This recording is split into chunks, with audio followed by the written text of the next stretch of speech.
Are you gonna do a little sing to get ready? No. La la la la la. It was like, is this working? Is this working? Is this thing on? Welcome to Where She Builds. The podcast where two globetrotting solopreneurs share the real journey of building a life and business on the move. I'm Shandi, an online personal trainer helping people feel strong anywhere in the world. And I'm Anna, creator of Your Travel Friend Anna, a global community and go-to resource for those wanting to live a fulfilling and culturally curious life. Thanks for being here. Let's dive into this week's episode. Welcome back, everyone, to the Where She Builds podcast. Hello, good morning from my side of the world, Shandi. Good morning from my side of the world, and welcome to our episode number 2. We are so excited, and well, it's not morning where you are. I just need to preface that you're No. I'm very used to saying good morning, though, because most of my clients are in Canada. So good morning / good afternoon / whatever you want to call it now. I know. I almost said good afternoon to match you instead of saying good morning to match myself. But here we are. We are in episode 2 of the podcast, and it is so exciting because on the day that we're recording this, our first episode ever has gotten released to the interworld and web. How excited It's are you? live. So exciting. Wow. We're podcasters now. It was kind of weird love it. because I set it to release quite early. And so I woke up to it being out there and I was like, hope it's good because I woke up a bit too late to fix anything. Honestly, I was quite impressed. I got a text from you at like 3 today, so 3 p.m. today, which is 7 a.m. your time. And I was like, what is Anna doing up? So I'm in Canada and Shandy's in the Netherlands. And so we've had to make time zones work. And so I have bit the bullet and we do early morning podcast to match Shandy's work day, which Very it's sweet worth of it for you, Anna. Shandy. But I very much appreciate it. Thank you. it's definitely, I try and like bring I'm so happy to be awake. And honestly, it's not so bad in the summer now because the sun is like, I actually have all my blinds closed. I feel like I do look quite bright, but it's so sunny outside. So it's not as bad in the summer. But in the winter, I don't know how this is going to work. It feels like in the middle of the night. We'll just have to pivot and see where it goes. It's I fine. think it's time to go to South America at that point. Or come to Europe. Just another idea. It was going to be so dark at that time when we That's true. record then. But Or we can I record probably in the will be there. afternoons. Yeah. Yeah, that's true. I mean, we'll do a morning, or maybe that's how it's going to work. I'll be in Europe at the same time. We can both do a morning recording. There we go. Or both afternoon recordings because I think we're both not morning people. No, it's I just like a slow. I just don't. One, don't talk to me in the morning for like half an hour, and two, I just like a slow morning. That feeling of like I feel so grateful every time I don't have to work a 9 to 5 because I hate this like wake up, eat breakfast, makeup, hair, clothes, pack lunch, go, go, go. Like I just like this flexibility that like if I wanted to eat breakfast later or this coffee or no coffee, it's like the best thing in the mornings. Yeah. Or if you want to start your workday at 12 and then do, later evening work session, that's okay. And you don't have a boss that tells you that you can't do that and you have to start at 7, 8 in the morning and you're just miserable for the first couple hours. Oh my gosh, for sure. Even yesterday I went for a bike ride with my mom, which was so nice. And then I was like, wow, I do really have it was a Monday morning. For me that was so normal, just like 8:30 bike ride. And then I was like, okay, I'll get on the laptop by 10:30. And yes, the difference is I did work into the evening. I was like able to work my day around. So, because Yeah. in the evening, I have a little like adulting story to share. I'm quite Ooh. proud of myself. Okay, You share it. Let us you haven't know. heard of it. Well, in some time, I'm going to be going on a bigger road trip in my little Golf, and the back Exciting. windshield wiper, it's like dangling off the back. Oh Like my the gosh. red part. Yeah. And how long like has it been like that for?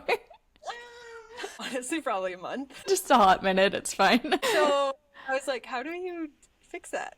So I went to Canadian Tire, which I also love that it's Canadian Tire since I'm here. I don't know, what's a Canadian Tire in the Netherlands? I have no idea. I could not tell you from the top of my All I head. can, all I can think of is Hema, and I feel like Hema does not have windshield wipers. No. Well, honestly, it maybe does. It has everything, so it could be. But I think Yeah, it's less of a building store. I don't know what a building store would be, though. I don't know. I Can just tell you. only know, I'm trying to think even like my time in the Balkans, I would probably still just go to one of their big grocery stores and pray that the one weird Yeah, aisle right? has everything. I don't know. You might have Yeah. just to go to a car shop, which is probably what makes sense. Car things are at a car shop. I feel like that's the way Europe in a baseline still works. Bread's at the Yeah. bakery, meats are at the deli, car things are Honestly, at the car shop. it's so funny that you're saying this because I'm already pre-programmed. I'm like, why wouldn't we just ask ChatGPT that? Where can I find this in this Well, country? you have a Dutch resource very close by that you could ask as well. And you do have a ChatGPT is car. easier. You do have a car. So anyway, I feel like we're gonna Doesn't get matter. into your van life because maybe you should know this since you own a van. But yeah, I went to the store, which Canadian Tire is a huge store. No one Massive. offered to help me, which is in Canada, like people usually come up to you and ask if you need help, but no one offered to Yeah. help me. So there was like a little iPad, you search your car, and then I needed an 11-inch rear blade. I think there was only one kind. I was like, hope Okay. this fits. No clue. Didn't measure the back. I took a picture of the back of my car. So when I went in the store, I guess I had a visual reference, but didn't measure. Now I know you should measure. Oh no. And the windshield wiper was made in Serbia. Oh, okay. Not what I was expecting. Me neither. So anyway, it's very easy. I also watched a YouTube video because I was like, I just do not want to screw this up and make a bigger damage. So it's really easy. It just basically pops out and then pops back in. Wow. It took about 30 seconds. And you did it. That's so exciting. So I don't need a man. Next time I'd be very happy to let a man do it, just because I don't want to do these kind of adulting tasks. But ladies, we do not need men to fix our windshield wipers. / you don't need the shop to do it. You for sure can do You can it on do your it. own. Because that would cost probably over $50 to have somebody replace that, I bet. I And you can think do the it in 30 windshield seconds. wiper was 18 Canadian, which is like 12 euros, 11 Mm-hmm. euros. Yeah. And then you put service on top of that. So Yeah. Easily I'm just, over $50. girl mathing, Look at saving you. some money here. So anyway, that's my fun prepping for the road trip story. I also Love had to it. figure out if my car needed an oil change. I feel like I'm very good at technology. I feel like I'm very good at like can second that. MacGyvering things. I'm the one who edits these podcasts. Anna's very good at technology things, and I am not. Not yet. Let's say that. Yeah, you're like, it's all just learning a new software and you have to dive into Mm-hmm. that. But cars and like mechanical things, just not. I need someone to look at my bike right now too. It's not my thing. Or I've never been taught or been around people who were naturally knowledgeable, I guess. But anyway, In about Dutch- cars. I Yeah. should say in Dutch they have a saying like "Ga mij niet bellen." It's like don't call me for that. Like I'm not gonna do it. So I just wanted to just like "Ga mij niet bellen," but Okay, so I guess I can't come to you for bike stuff either, even though you live in the country of bikes. I am such a passenger princess. I don't even know if you can call it that, passenger princess with anything like these things. I feel like I don't know anything about it, and I either use ChatGPT or Patrick for those things. I'm like, oh, my bike tire's pretty flat. He's like, should I show you how to pump it up? I'm like, no, just maybe if you're not busy for 5 minutes, you could pump it up for me. I sound So like such a funny. so terrible. I do No. actually do things for myself, but that's one of those things that if he can do it, then I'll let him do it. You know what's so funny is, yeah, I went to a friend's, like a longtime childhood friend of mine. I went to her house. I biked there and I was like, I think my tires are pretty flat. And her dad owns a car shop, again, car things. And he's like, I call him like the tire king in my head. And I was like, so, how much PSI should bikes have? And like, it's so funny. I'm like having a hard time getting past like 70 PSI. And he's like, do you just need some muscle? And I was like, yeah, like if you're not busy. And he was Come on going to over. use his, what is that? Like a generator? Air compressor? Air compressor. Yeah, One of those little, they're so noisy. Yeah. But it's like a road bike, so it doesn't work. So anyway, I would like pump it as much as I can. You know, I was independent, and then I was like, "Can you please use your muscle?" So bless him for helping me. But yeah, I would happily be like, "Can you just check that they're okay?" Yeah, With the it's just hair. nice to have somebody to help. That's all it is. I think I'm really, of course, I'm like super like supportive of women being independent, but I also am learning it is so nice to let someone else do something. And if you want to, what may be portrayed as more of a masculine task, you go ahead and do that. If someone wants to pick up a wiper blade and install it for me, I would bake you cookies. Like I would go full, like old school housewife. Thank you. I'm so That's fine with me. Yeah, it's just nice to have some help around with different things, and that's fine. It's I'm okay. sure you help him too in reverse, so I help him it's make not. a workout program, so we're good with that. I feel like that's more of a masculine thing, but I've got it down. I've got it down pat. You're the expert in the house on this, so he should be like bowing for You your betcha. expertise being right at his fingertips. He's lucky, let me tell you. Anyway, car stuff. You kind of have like an Yeah. update in our first episode. Our first episode was like a teaser, so this episode's a little different because most weeks we're going to be doing some kind of like girly chat, gossip, updates, what's happening. Maybe we'll read some comments, and then we'll always go. Part two will always be an interview or a specific topic. So if you're listening right now and you're like, okay, this like chitter chatter isn't my thing, just skip ahead a little bit and you can actually hear our interview. We want to update because the first update, you were in the Netherlands when we recorded. So what's been going on, Shandi? Yeah, yeah.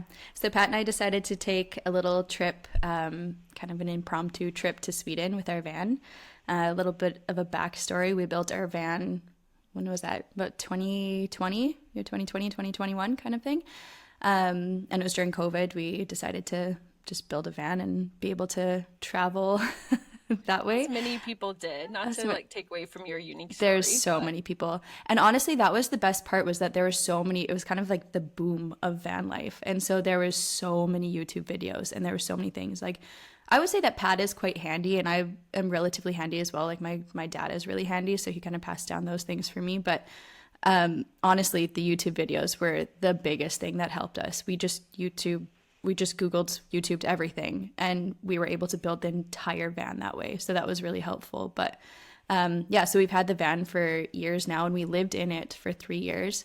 Now we're in the Netherlands and then we were kind of missing the van life a little bit. I mean, we kind of have a quote unquote regular life now, somewhat. Like we're both entrepreneurs and we're both trying to build our businesses, and it has definitely been more helpful to be in like let's say one spot while building the business, because it was quite hard to build it while we were traveling. But yeah, we just kind of missed the travel aspect of it and just kind of the smaller life that it was. So we packed everything up, got into the van, and we just drove to Sweden for 2 weeks, and we were just kind of out in nature, and we did a lot of barbecues and a lot of sightseeing. And lots of people don't know this, but when we lived in the van for 3 years, Pat drove 100% of the time because I was terrified of driving. But I would like to announce that I drove and it went very well. And I have this thing, like, I don't know if lots of people, maybe people listening to this can kind of resonate, or Anna, you can too, but like in Canada, I don't want to, pat myself on the back here, but I think I'm a great driver in Canada, as general as you can be, like fine driver. Coming to Europe, it's just a different, I don't know, it's a different feeling. And especially in the Netherlands, there's so many people, there's so many bikers, the roads are so tiny. Of course, the cars are also smaller, but then they're also all standards, or the majority of them are I standards. think that's the biggest. I actually grew up driving standard in high school, and I think in North America we're so used to, especially now, cars have like what's called hill hold. I actually know that in a car world, but most of the cars don't roll back when they start, right? But in Europe, you're used to a car having that slight roll back before they start going forward. And in North America, if you're just not used to this, it like freaks them out, and we're just not expecting it. And the way that like someone can accelerate quick, but then there's going to be that slight pause as they shift gears. So just that, even those little nuances. So also applause for being technically a North American who drives manual now. So that makes Thank two you. of us. Thank I you. think that's pretty, good odds I think it's here. really good. I think it's really good. But honestly, it's such a skill that, I mean, it could also be me growing up in a small town in Alberta, that you just kind of have the idea that everybody just drives, automatic, and that's just everybody in the world.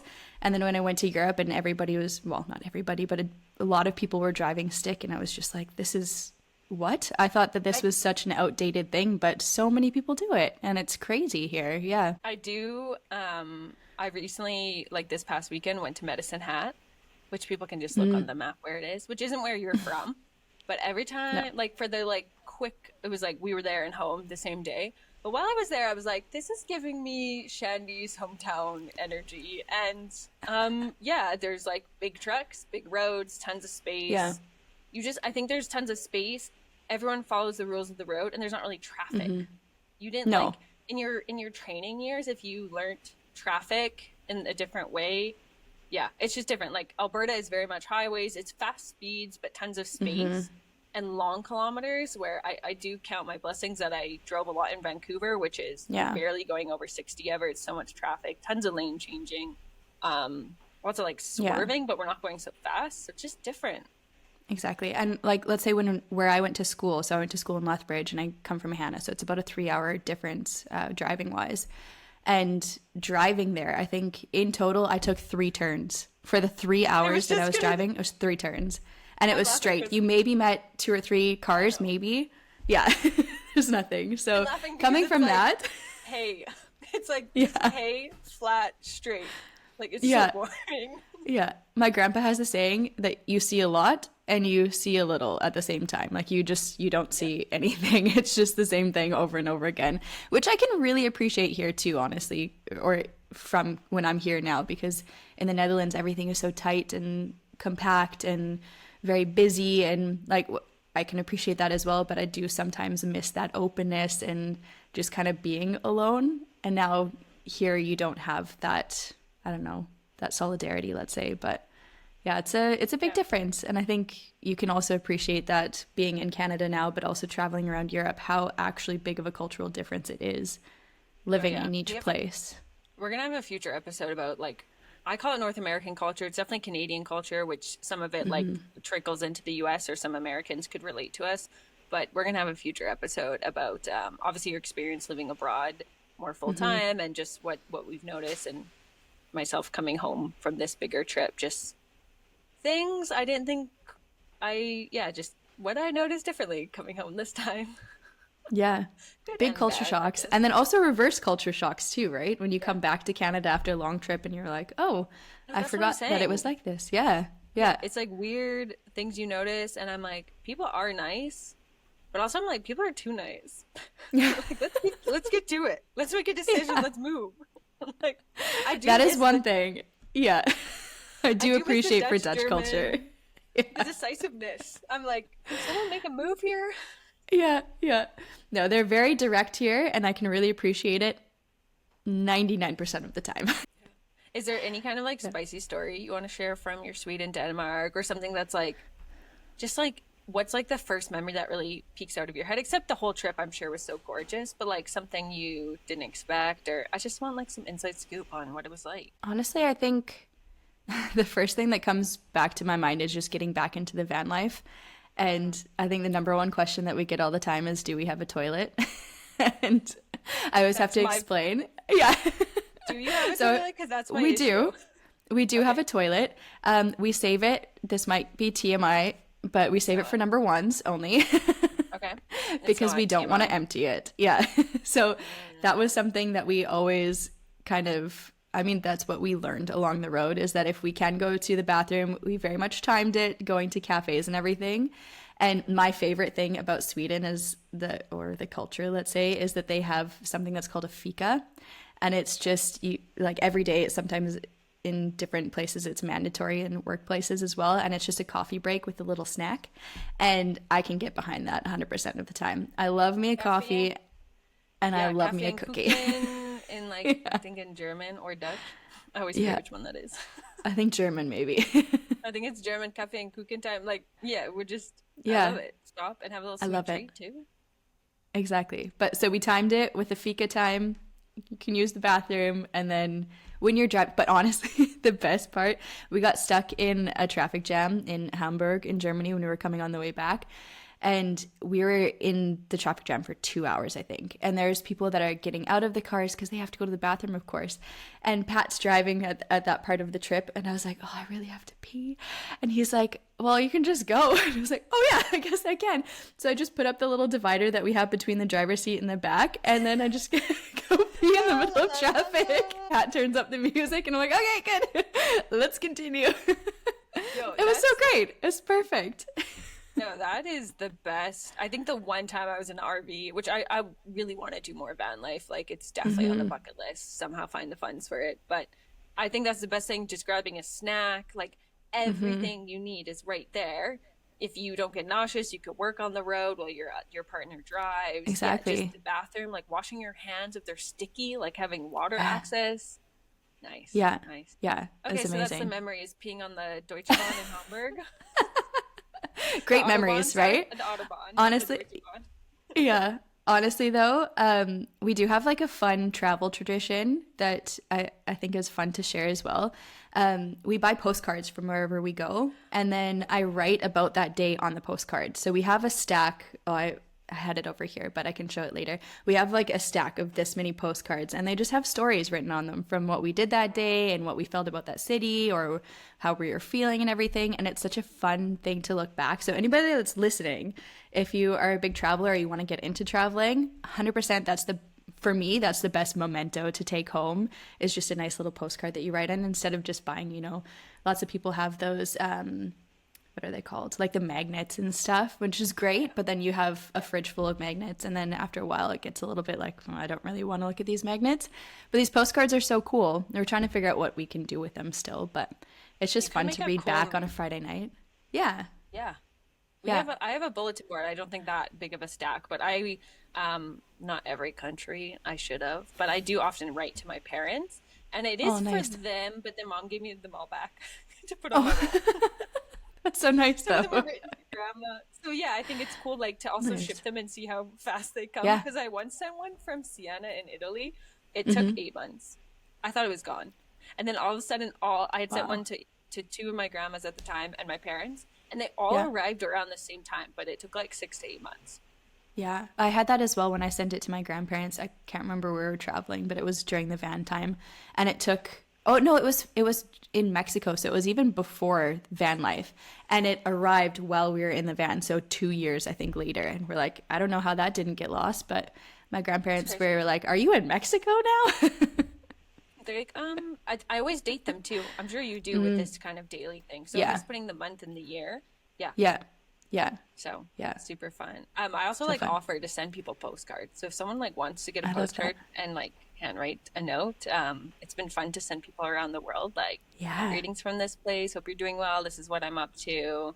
Something unique about the place that was unexpected. Yeah, so it's been fun to do that that's as so well. fun. Yeah, hit Anna up if you want that. That sounds super cool. And I love Shandi it. too. I feel like you could do it as well when you go on your next adventure. So That's true. That's true. sure. It'd be fun. Keep it in mind. All right, should we get into today's little extra episode and Yes. interview? All right, let's get Yes. into it.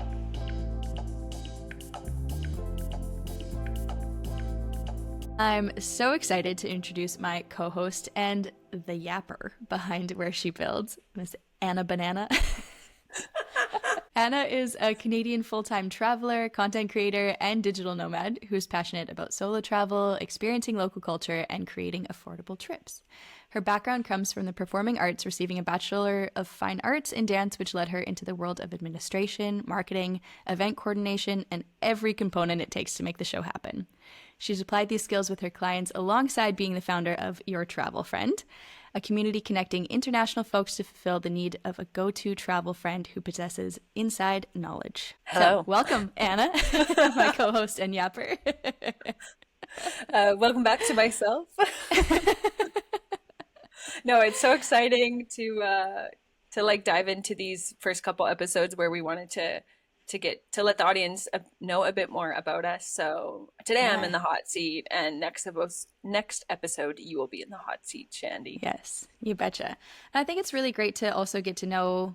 I mean, we know each other quite well, but I think it's also these conversations are going to bring up things that maybe we don't know about each other, but also kind of getting the audience to know who we are, what Where She Builds is, why did it come, like how did we create it, but then also what makes you you. So let's get into it.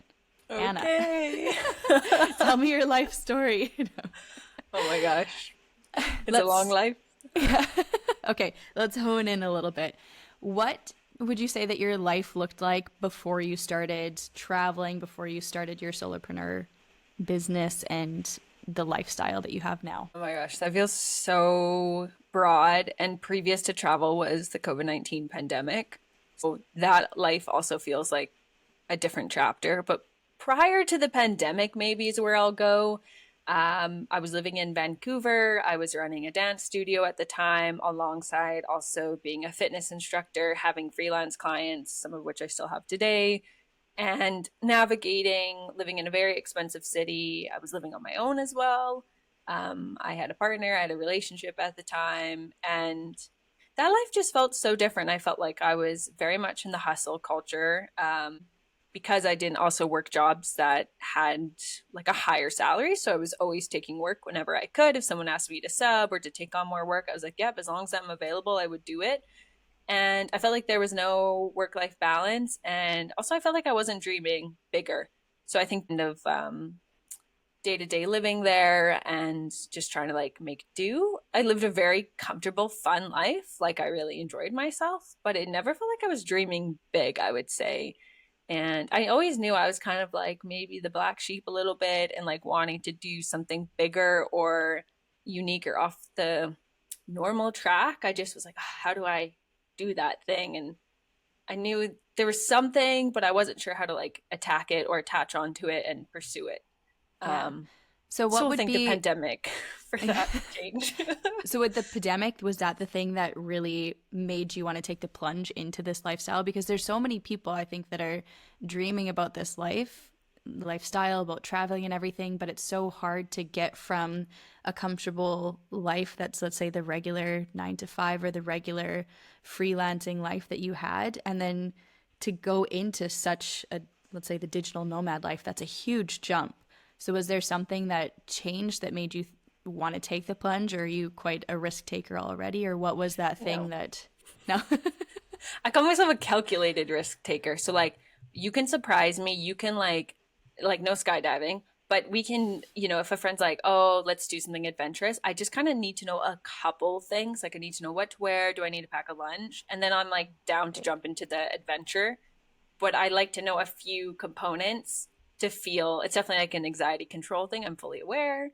I think the thing that prompted me, it's like definitely there was like this moment. I came back from a wedding in more Eastern Canada in Ontario. I came back to Vancouver, and normally every time I got off a plane in Vancouver, I was like, oh, I'm so happy to be back. Like I could smell the humidity, and I was like, yeah, I love it. And I remember getting off that plane and being like, where's that spark? Like it was just so gone. Walking, there's this tunnel from the airport to the train. And I was like, where is it? It's gone. And that kind of snowballed into a lot of things. So I was really asking myself, like, why am I still here? Like, why am I still in this city? I really looked at my relationship. Is it going anywhere? Is it building to something? Is it worth staying for? Is the city providing me what I'm really looking for? Is my career in a pathway? At that time, I believe at that time I would have not been running the dance studio anymore and gone into a full-time 1-year marketing position, which was much different for me.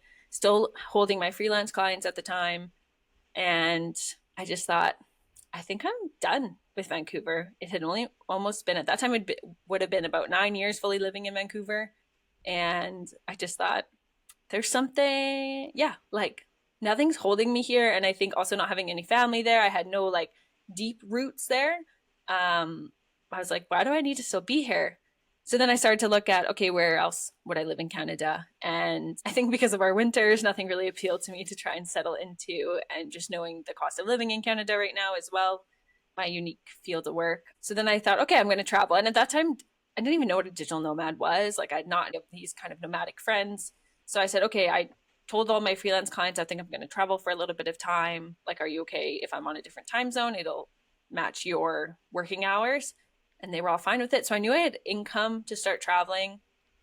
So I came home to Alberta, moved my things back into my parents' house, took off to New York actually first to do some dog Wow. sitting for a cousin of mine. And it was kind of like on my way to Europe was kind of what I was thinking. And then I landed in Spain first and yeah, did 3 months abroad, just Wow. hopping around.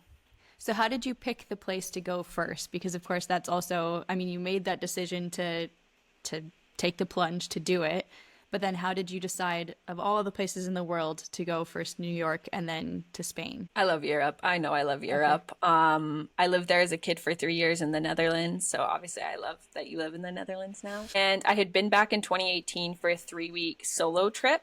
So I did like, I think it was like 6 countries in 3 weeks. Like it was full Wow. vacation backpacking. Yeah, it was fast. I just think I really like get drawn to the European lifestyle, and I knew that there were other countries I wanted to explore. It felt comfortable because it was like diving back into solo travel as well. And I just thought, okay, I kind of know Europe.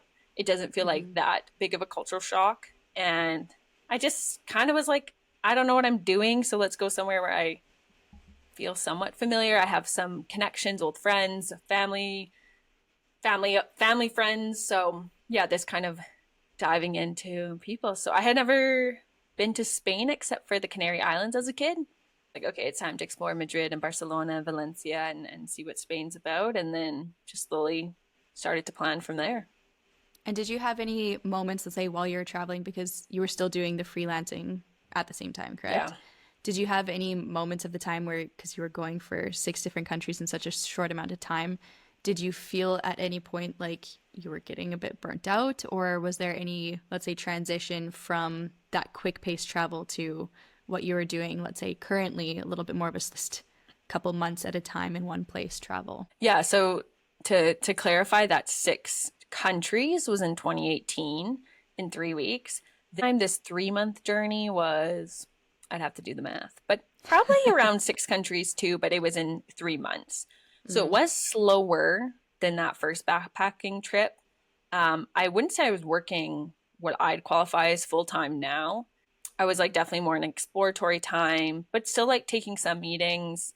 And the funniest thing, which I feel so stupid for, was like towards the end of that 3 months, I was in Schengen countries the whole time. And for any listeners, like Schengen countries is this agreement between European countries, and for many passports, including Canadian, American, Brazilian, like those are the 3 I can think of right now. Like, you get this kind of unspoken visa of 9 Schengen area, and you can't exceed that after over 180 days. So as a Canadian entering, I was like, oh, I can stay here for 6 months. And then close to the end of that 3 months, someone brought it up, and I was like, I'm just going to go home now. Like, I feel like I'm done. I'm burnt out. I need to like still move some of my things from Vancouver. Thank goodness I left. I was 5 days away from exceeding 3 months Schengen time. Oh my gosh.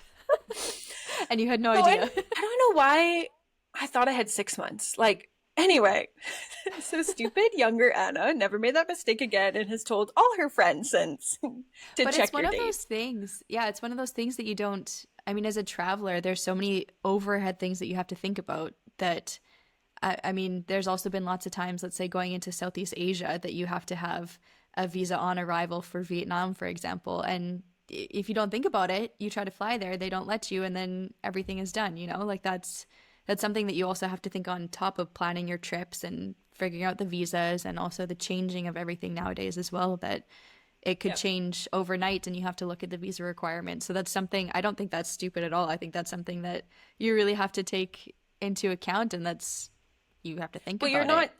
given a visa either. You're not given a stamp. You're not Yeah. like, there's no clock or something you log into. You're just you. And you don't even get stamps mostly anymore, like because it's electronic. It's in a system somehow, but like a lot of them you can scan now. So you don't get that physical or tangible thing. So anyway, I mean, I do get count your stamps days. every time I come into the Netherlands. So my passport is full with Dutch You stamps. ask for it. No, they give it every time. Every time I come in and every time I leave, I get one. And Okay, so Pat's always maybe jealous because he doesn't get any. it depends on the airport, honestly, because like some of them Yeah. you can scan now. So like maybe you just Oh, don't go to the okay. scanning desk. Maybe. No, no, I don't. Because yeah, You want a maybe stamp. that's what it is. I want the stamp. Although my passport's quite full, so I need to look, look at that. Better get that done, girl. Yeah. I have to renew it anyway, so we're good. Okay, okay. Anyways. Okay, so you were traveling a lot, everything, and then you were feeling a little bit burnt out, so you came back to Canada. What happened after that? Yeah, like to speed up this story. So when I did that 3 month trip, I also started YouTubing. So that was like the YouTube journey. I came back to Canada. I had to move my car and the rest of my belongings from Vancouver, so British Columbia, the province, to Alberta, the province, because I recognize some people won't know Canadian geography. Moving one province east and basing myself completely back in the province of Alberta. So it was Mm-hmm. like back here, enjoyed the summer. I did like a road trip out to Vancouver Island, so really West Coast. Stayed here for a few months, made myself like a resident here again, switching my license plate and all those fun adulting things. Um, And when I was on that first trip, someone introduced me to the world of volunteering. A big platform is called World Packers. And this idea of like exchanging your work and your time for accommodations and or food. And I was like, oh my Hmm. gosh, that makes things so much easier. So then I went to Portugal for a month and did a work exchange. It was my first time ever. And I was like, loved that experience. I mean, also I lived in a hostel for a month, so it was that was the hardest time to like be doing a work exchange and trying to keep up with my freelance clients in a space that wasn't conducive for any kind of workers. It was definitely like a social environment. Came back to Canada, reset again, and then went off again for 3 months. So I think it was like a slow increment. I did another 3 month trip, and then I came.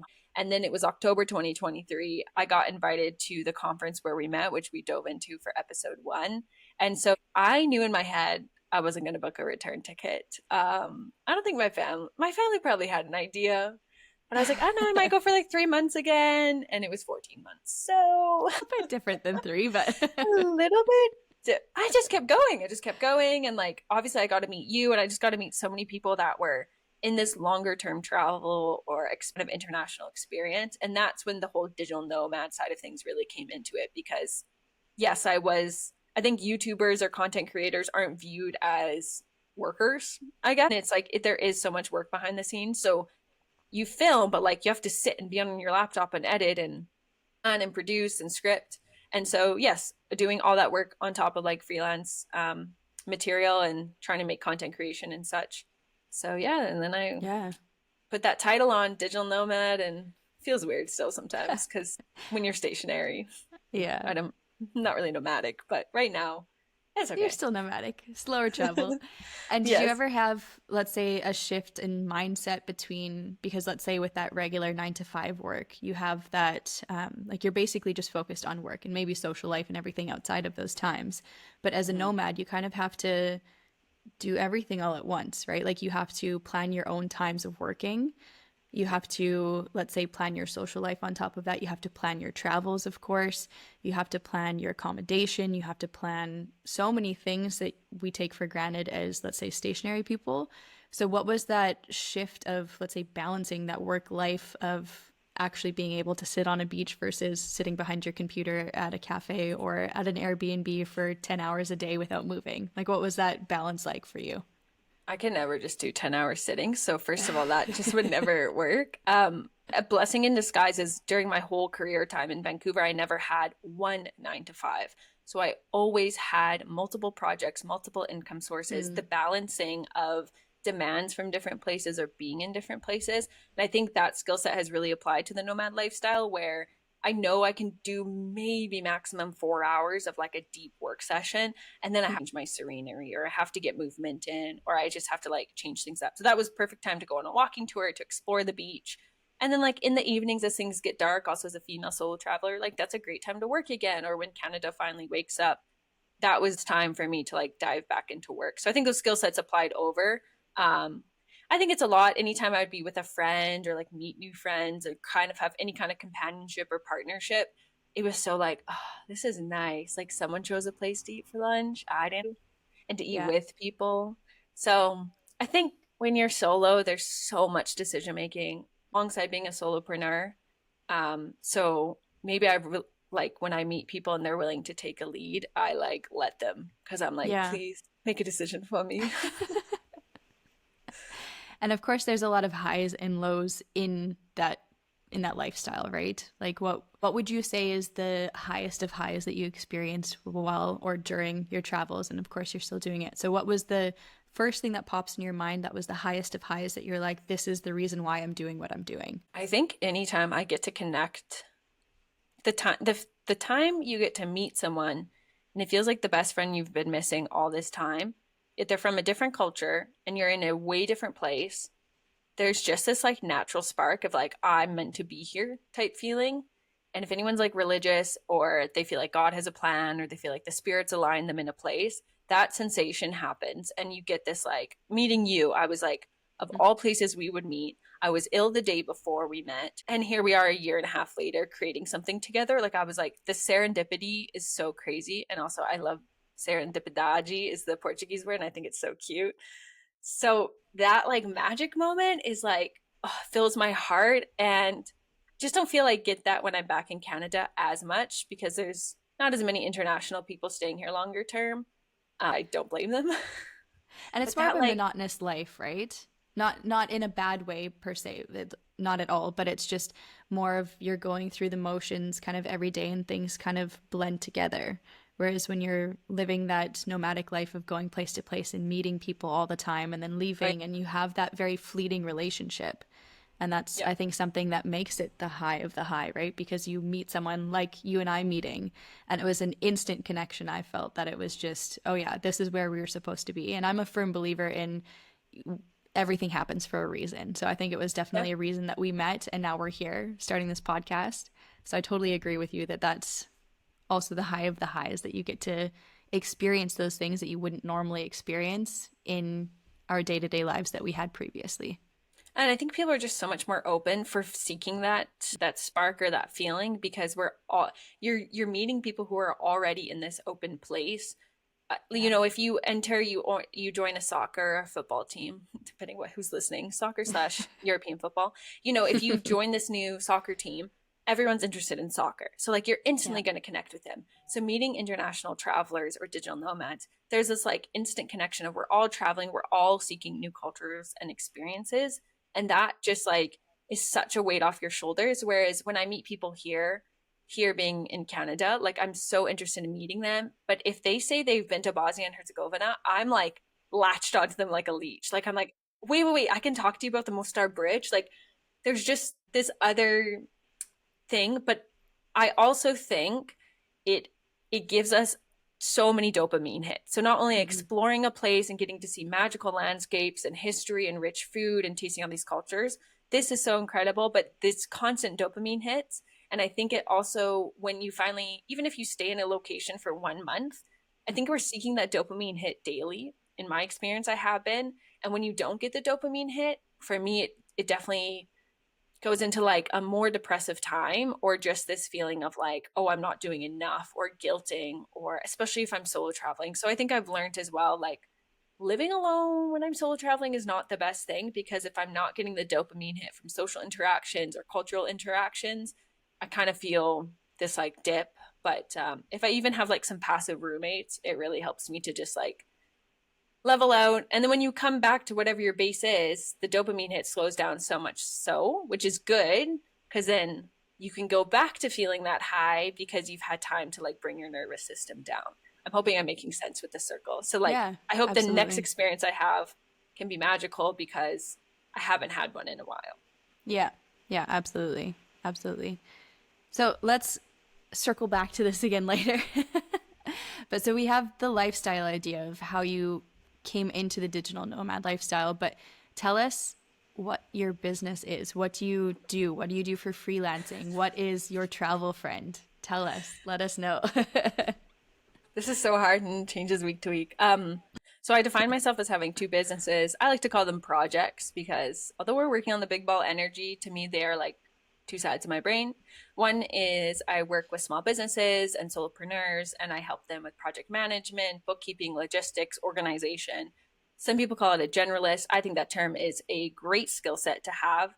So I love working with creatives or people who are like, I'm really good at the thing I do, and I just like all the other admin tasks and coordination is like overwhelming to me. And that just like I thrive off of that. So I love getting you organized, making sure those tiny details are taken care of so that you can continue to be sales or continue to be a developer. And I always loved math in school as well, which I think comes as a surprise because as you introed me, my degree is in dance and obviously a very creative place. But I recognize that I had that producer mindset in the dance world. And so I love looking at a budget to see how the project can be developed. Or for many years, it was looking at a budget of a show and seeing like how many tickets did we have to sell? Can we rent this theater? And kind of putting all those things together alongside the creative part. So that's freelancing. Shani said I'm a yapper. No, but it sounds like you had a really good basis also for travel planning then later because you were so good at planning, like booking things in advance and doing that calculation, which is such a big skill that then you can transfer over to being a great travel planner, which also I think leads into your second project, right? Yeah, I view my second project as almost a client of myself. So Yeah. it started off in the YouTube world and still have a YouTube channel, and the back end coordination and organization of that. So like how often am Yeah. I uploading? What are some systems that I can automate or create structure so that the next time I create a YouTube video, it's easier. But then obviously filming is a creative process and it's Hmm. travel, so you don't know what you're going to come across when you pick up the camera day to day. And it's led into the incredible opportunity to meet people from around the world, but obviously most of my travel has been in Europe so far. Hmm. And that led into your travel friend community and just wanting to create more content and resources and connection points and the ability to just like make people feel connected. I'm not like a life matchmaker. That's what I'm calling it I love now. that. Because I would have friends saying like, "Oh, I'm going to the Netherlands," and I've been there, but I'm not that experienced in it in the current state. So I'd say, "Oh, let me ask my friend Shandi." Then Shandi replies to me, and I'm replying to my friend. And I was like, "Well, if we all just entered a group chat, I can learn more about the Netherlands alongside Shandi sharing to my friend the resources they're looking for." So that was like the impetus for your travel friend community that has over, I think we're like 215 people right now, which Crazy. that's insane to think of 200 Amazing. people, like, I don't Yeah. know, again on a soccer field or a football pitch. Yeah. But it's like that for a reason though. I think there's 280 people in there for a reason because it's such a beneficial chat to be in. Like also just being sometimes I'm kind of the quiet looker on, let's say. Like I'm just reading through things. And there's things that I learned about the Netherlands that like I've been here for a few years already, but I didn't know about a lot of the things. So I'm just reading it and I'm like, "Oh, that's cool. Maybe I'll put that on my list too." So that's such a great way to, like I'm a member of a lot of the different chats in there for to going to different things, and I think it's such a great way to even just put in your head, "Oh, that's a good place to visit. I didn't even think about that place, and now it's on my list of things to see." And then the people that are there giving tips, maybe we can meet up with them later on too. So it's just such a great way to build friends all across the world. It's such a Oh my great idea gosh. from you. I mean, AI is taking over definitely so many components of business and connection, but I think there is such a piece of the human trust still.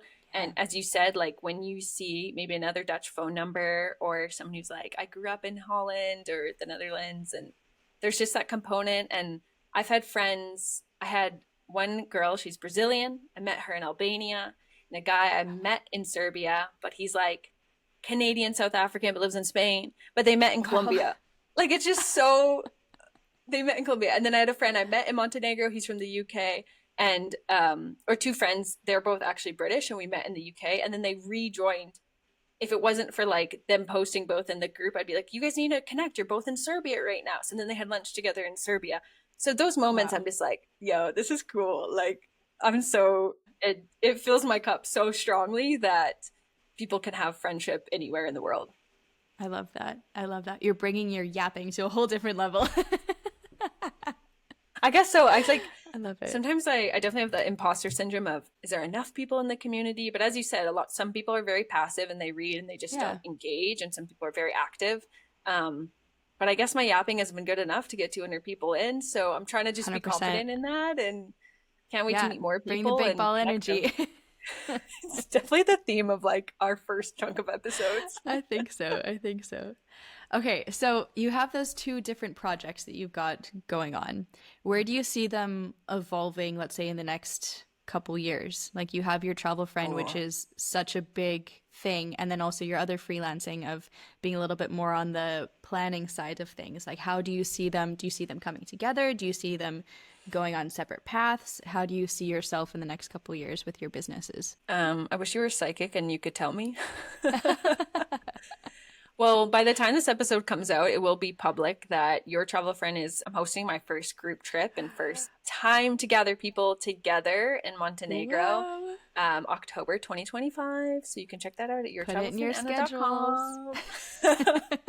So it's first revealed to the community, and again, by the time this comes out, it will be public, and that is like the biggest project I've ever done. And since this episode or this podcast is so much about transparency, I'm definitely like, I go to sleep thinking, "Oh my gosh, what am I doing in this solopreneur world?" And then I wake up being so excited about it. So I'm I'm pumped. It's going to be awesome. I know I can take all those skills we talked about event planning and coordination and making sure everyone knows what they're getting themselves into, where their money's going. It's really important for me too that they like know what they're getting for their dollar. And that's the biggest project. So I just hope to continue to grow the community and grow connection points. That being said, I have to monetize it in some way because, yeah, I'm not a millionaire. I don't have like, like some, I don't know, residual from doing a TV show.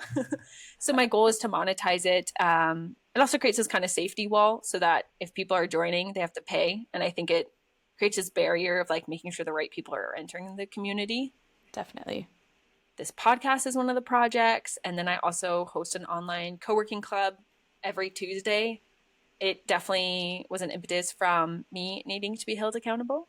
So even later today, we'll be hosting it as this time of recording. And yeah, just a lot of projects to like connect people together and like help people pursue the travel they want, get to meet people, get to pursue the projects they want while they're also traveling. You don't have to be a digital nomad to join the community. I want people to maximize their vacation days. I just want to like create a cool hub of humans. Like that's really the goal. And you asked about the freelance work. I will continue working with my clients. I think where I'm seeing things cross over is more on the simple bookkeeping finance side of things. I've always been a penny pincher, money tracker.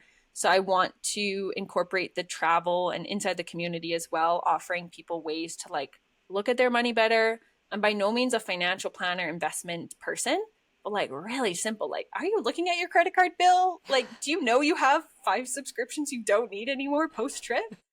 So that I think is something. And I'm noticing that like some new clients are coming in who are travel mindset or somewhat nomadic or, building these kind of businesses that are remote, and those kind of things align with the two where we're creating this like flexible work environment. And how can I help them pursue their projects?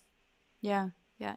I love how just the way that you're talking, everything just sounds like it's coming together already. And I Does it? love that. Yeah, it does. I love it so much. Like just with your background of marketing and also just planning everything. And then it's also your financial background as well. And everything kind of coming together into that travel related area that I'm going to say it now and probably going to say it 100 different times. If whoever's listening, if you're not in Anna's group yet, please, please, please add yourself into her WhatsApp group because it is so beneficial.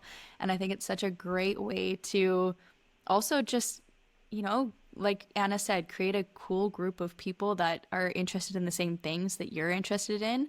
And what a great way to make new friends all over the world. And I think that's so cool that you're really trying to help people connect and have the best possible experiences while they're traveling. And that's, Yeah. I think, why we both travel is because we love it so much. So just passing that love on to other people is such a great thing that you're doing. I love that. Thank you. Yeah, I really want to build resources of like if people want to pursue remote jobs, places we can find that. I hope to work with brands in the future.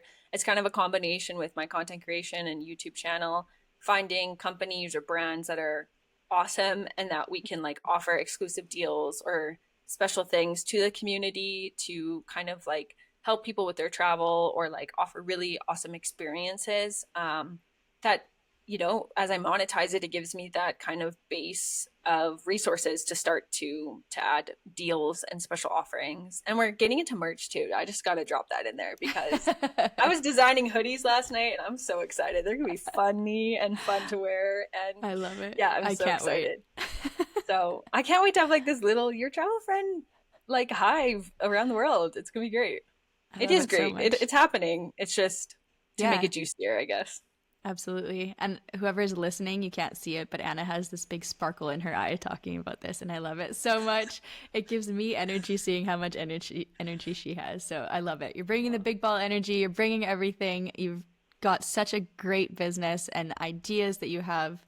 It's so exciting. So I think we can also already see it, but what would be if you had to pick the number one thing, what would be the thing that brings you the most energy in having, let's say, taking on the solopreneur mission that you have? What's the number one thing? When you have an idea come at the most random time and seeing it happen. So I think this group trip has been something that I've been asked about for probably over a year if I'll ever do one. I've explored doing it with other companies more on the content creation side. And then I was like, you know what? Let me just explore it. And I think breaking down those ideas. And yes, I've had many people help me along the way in terms of reading over the website, talking it through, processing the idea. But when I see people in Montenegro together, I'll probably cry. I think I will be like, oh, like it's happening. I'll be in mom mode to make sure everyone's okay and they have everything they need. But yeah, I think just like, seeing a web page even come together and you're like, wait, I built that web page. Oh, I've learned those skills and like, Yeah. oh, I'm doing the thing. And I think we've talked about it on here, like, oh, we're doing the podcast now, like putting that, legitimizing the title of like we are podcasters. And if you feel like I'm jumping around, I'm totally jumping around thoughts. People should get used to this on the podcast. Yeah, just like doing that like idea that sparked probably in the shower because that's the time when you know what I think, okay, wait, full digress. I think shower thoughts are the best, and I've been thinking about this a lot because we are not distracted by phones, noises. You might be listening to something sometimes. Like it's the only time where you're like in a therapeutic space with water running down, it's warm, you're feeling clean and cleansed, and you don't have distractions, and that's when boredom or like this moment of pausing, I think creates the best ideas. Anyway, side thought. Where are you gonna go with that, Shandi? I love it. I love it. The yapper queen has continued yapping. I love it. I love it so much. Okay. So I think we have a good idea of, let's say, how you came into the lifestyle, where your business is going, where it is at right now. What would you say is of course, because being an entrepreneur or solopreneur, it's not all rainbows and sunshine. It's also a lot of hard work and a lot of work that behind the scenes that nobody sees. So what would Mm. you say is the toughest lesson that you've learned on this journey so far of being a digital nomad, but also of being a solopreneur? And yeah, what would be the toughest lesson that you think that you've learned? I think trusting yourself, which I could put like a slash if I was typing this, which is the big wall energy. I think it's trusting yourself in that you are as valuable as you are putting a dollar amount to something towards. I think, especially as females, we always Mm-hmm. underprice and undervalue ourselves. I think it's being like trusting the ideal will work and that I have this skill set. I think not coming from per se a more traditional education background in the sense of I didn't go to school for engineering and now I'm a developer or like I'm a coder or those kind of linear pathways. I think when people say, what's your education in? And it comes from the fine arts, I just remind myself of like, I've had life experience that has led me up to this place. And I think that's the hardest part because I don't have colleagues. I don't have coworkers. I don't enter an office. I don't work on these projects with people. The people around me, bless them. If I'm co-working with someone, I'm probably going to ask you to like read this over or can I like just verbalize that idea or and it's just so nice when I get that chance, but when I don't have those people around me, I'm in a certain destination, location or time zones different, like Shandy's asleep, can't ask her. um yeah, just trusting yourself and like just having that like confidence to pursue the idea and that it is worth it and it will happen and you're worth putting that project in the atmosphere and for people to jump onto Mm-hmm. And overcoming that imposter syndrome. like daily, honestly. It's I mean my head's going to like a whole other tangent, but let's just say it goes up and down throughout the month. One could probably guess why. So I think knowing certain weeks when the imposter syndrome is like naturally just like hiding, those are the weeks to really push a project forward. And then knowing 1 week of the month, the imposter syndrome is going to be the strongest and the like, what are you doing? You are not strong enough. You don't have the skill sets. When those voices are coming in my head, to ignore them and just recognize that it's that time of the month and like to try and think of that time where I really felt confident and like I call it badass CEO week. So yeah, just like to go back to any of those sensations or that spark feeling again, as we talked about when you meet a nomadic friend, like keep pursuing this project because it will get you to those spark moments that make you so happy and bring you so much joy. And then ultimately, hopefully, bring an income that helps me to continue to pursue that. Yeah. Yeah. Awesome. I love that answer. And okay, now Where do you see where she builds fitting into your business, let's say moving forward? How is this Yeah. podcast going to help you, help people, help everybody listening? How is that going to help fit into your How's it in the journey? bigger business plan? I've been thinking about a podcast for over a year, like strongly thinking about it, but I was responsible in not pursuing it until I really felt confident enough to do it. And I think I was seeking out a co-host for quite a long time too, because again, just what I just said, I don't have many coworkers and colleagues. And I said, why am I going to start another project alone when there's an opportunity to build it with someone? Mhm. So then Shandi came to visit me in Canada, and I was like, so girl, you want to do it? And I think for both of us, I think we have had these talks for over a year and a half. It started monthly, it started biweekly, and then now we're into like this weekly conversation zone that I think it's an opportunity to share more about like what's going on in my brain as I'm developing these projects, where my passion points are. It's ultimately a sales funnel. So yes, it's inspirational, it's educational, it's like value add, but I'm a logistic, I'm not a dreamer. I'm like a really, really realistic thinker. So it's I want to be honest that it is a sales funnel for us. It's an opportunity to share with people what we offer and what our services are, but why we offer them instead of like having to write one sentence for a LinkedIn post. Like, I'm so excited for people to learn about you, Shandi. So, like, I'm hyped about helping you do it. And also just putting two females in this workspace, in this corporate Yeah, space, and being like, we are showing up and yeah, we're going to rule the world. So, that's kind of I love why. it. I love that. Can we end on that? We're going to rule the world. Yeah. I mean, I should add, I've had like this list of guests that I've wanted to like dive into. I have a natural curiosity about people, and it ties into the Your Travel Friend community about connecting people together. And there's just been so many awesome people who how they got to where they are is a story I want to share with a bigger audience and like really breaking down the hard times so that it's a realistic journey. So if someone wants to try and compare themselves or build a similar lifestyle, Yeah. there's a place to learn about it. Yeah. Well, and I think also what's unique about our podcast is that in many other podcasts that are out there, there's like these entrepreneurship 101 things that if you follow these direct steps, then you're going to get to where, making $1 million by the end of the year. That's not what our podcast is. So if that's what you're looking for, listen no Wrong further. podcast. But I think it just like we're going into this very authentically and very raw that we're saying like maybe the ideas that we do aren't going to be the best ideas, but we're giving them a try. And I think that's the Yep. biggest thing that a lot of people are scared to do is trying something because they're going to fail. And Mm-hmm. for us, failure is the way to learn. And so bringing the audience, bringing the listeners also on that journey of, hey, guess what? I failed at this part, but that doesn't mean I failed my business. It means that I have to take a recourse, I have to take a redirection, and it's going to bring me into something that's more successful. So you see more of the background, let's say, Yep. things of what you normally wouldn't hear in a podcast of, oh, I did these steps, I reached out to these people, and now I'm a billionaire and successful, and I can teach you how to do that. We're not there. We're not there yet. So we're just helping ourselves, but also helping the listeners come on this journey with us of where we can be. And then also, how cool is it when we can reflect a year from now when we're even more successful than we are, and where Yep. people can listen to that as well, and we can listen back onto that and see our journey as well together.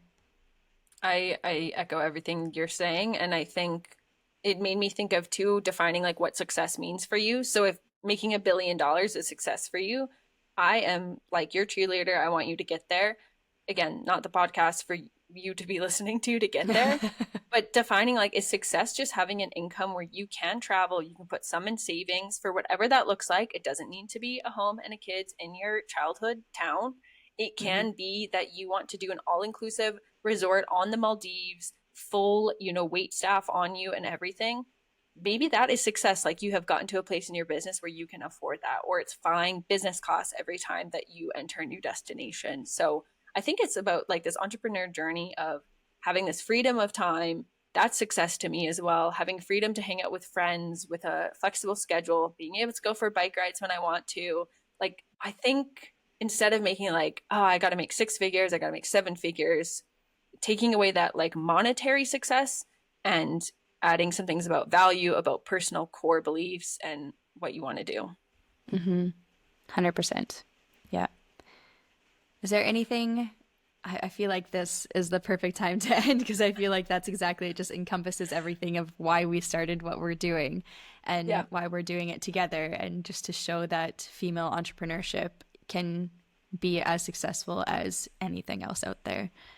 Do you want to add anything else into what we just talked I about? think that's it. And if there's anything that people want to know, I would say stay tuned for future episodes because I think you're going to get to know myself better. And hopefully, this is like a nice opener to get to know a bit more about me, Anna Banana, as you introed me. You can totally call me that. It's definitely my like childhood nickname. And also, I can't wait for the next episode where we get to dive into Shandi and a bit more of her backstory as well. But I think we'll end it there. And so we are on Spotify. So if you can give us a follow and rate the show, this is definitely going to help to promote the show and kind of give it that little kickstart it needs. We're also on YouTube. So subscribe there. I wish I could make a better rap than that. We're also on Instagram at Where She Builds. So on all platforms, we're Where She Builds. And you can find us on Instagram there. We're not on TikTok because honestly, like TikTok, it rules your brain cells. Too much energy. Too much energy. But you can find us on YouTube, Spotify, and Instagram. Until next time, ciao for now.